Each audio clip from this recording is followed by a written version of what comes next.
Dear friends, we are in the Christmas season. Christmas is here, even in the midst of this pandemic. All 4 weeks of Advent, we have been waiting and praying for the coming of the blessings of Christmas. And now Christmas is here. And the angels are bringing us the good news of great joy for all the people.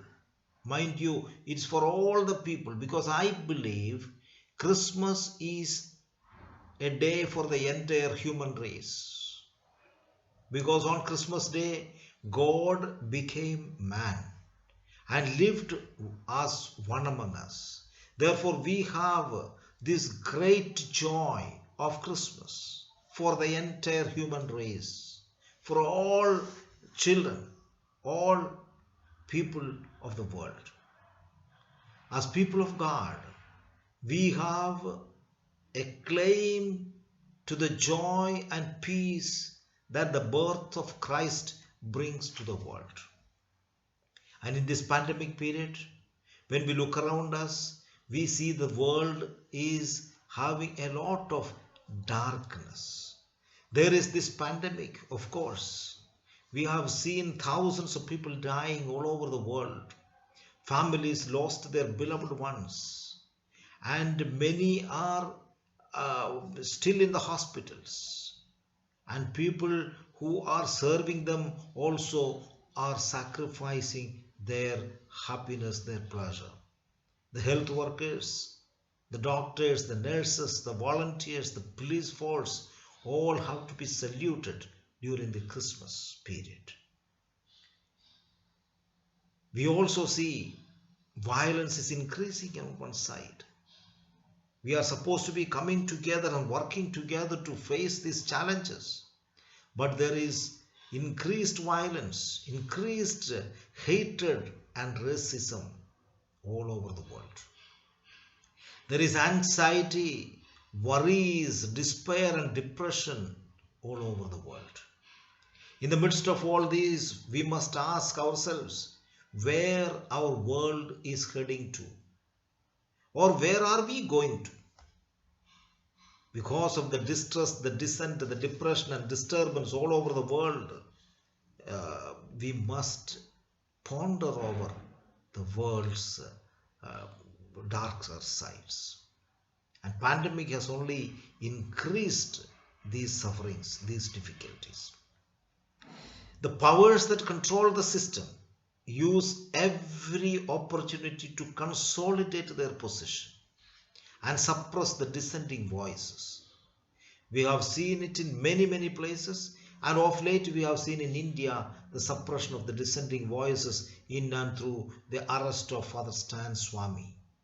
Father Stan Swami is a person who worked for 50 years tirelessly, committedly, devoutedly for the empowerment of the poor, the Dalits, the Adivasis, and he raised the voice of the voiceless. And now he landed up behind the bars. Along with him, there are a number of activists, thinkers, scholars and writers, intellectuals at the receiving end.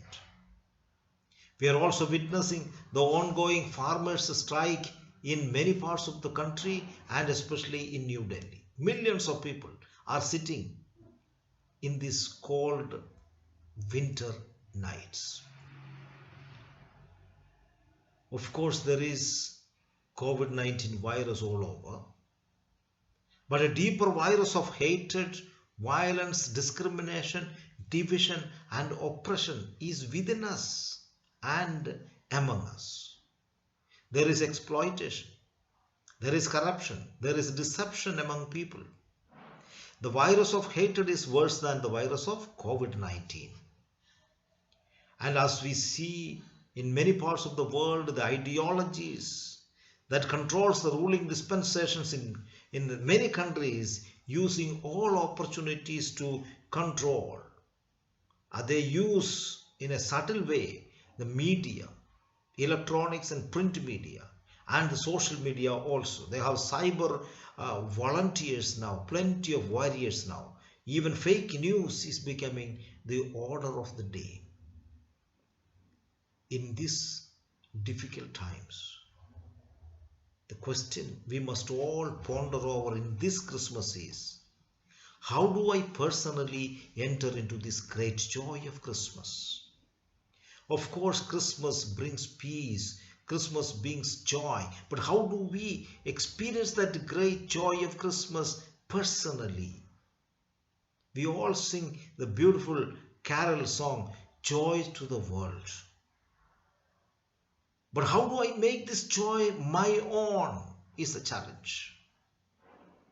It's an important question for all of us to ponder over during this Christmas season. God has declared the joy in and through the Son Jesus to the entire world, as I said. But there are so many among us who do not flow in this joy. Many among us who do not know how to claim this joy and make it their own personally. And there are many who are deprived of this joy by the structures that are oppressive and controlling. Therefore, my dear brothers and sisters, how do we experience that great joy? What is a criterion for experiencing the joy? There is a beautiful story of a missionary who worked in a remotest place somewhere in Africa. He was working in an area where very little access of safe drinking water for people. People walked miles and miles to get a bucket of water. But with his encouragement, the people gathered together, formed a self-help group, approached the government and determined to dig up a bore well for safe drinking water, and a deep bore well.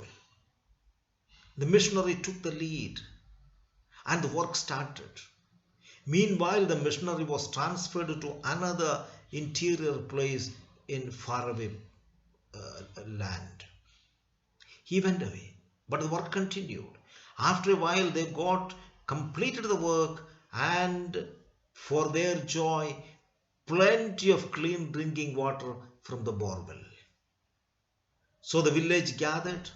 As a gratitude, the chief wrote to the missionary to come back to the village to see what changes this borewell has made to their lives.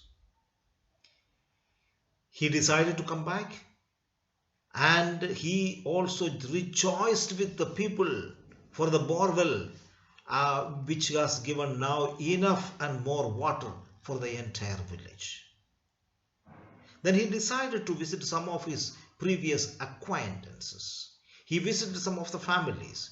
He entered the house of an old woman and asked her to give him a cup of the borewell water to drink. To his surprise, she said that there was no drinking water in the house. But the village has now water, he said. Yes, she replied. But the trouble is with my grandson who lives with me. I tell him to go and fetch some water from the borewell, and he wouldn't listen to me. All he does is run about and play all day. My dear friends, see, it is possible for someone to die of thirst in a village that has abundant drinking water. Why? Because there is no way the water out there in the borewell can become your own personally until you lift your foot and go there and draw the water that already belongs to you. The water in the borewell is yours. It is your right. You are entitled to it. But you need to do something to claim this right before it can become your own personally.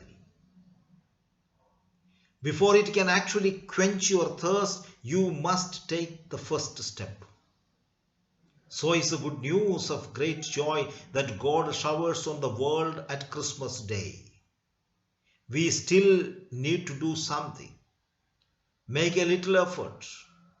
before we can personally experience the joy in our lives, in our families, and in our world. How do we do that? Well, that is rather easy to explain, but pretty hard to practice. Look at the word joy, Joy. You see that it is made up of three letters, J, then O, and lastly Y. Suppose J stands for Jesus, O stands for others, and Y stands for you. Joy, therefore, is Jesus, others before you. Jesus, others before you. To know joy in our lives, we need to place Jesus in the first place.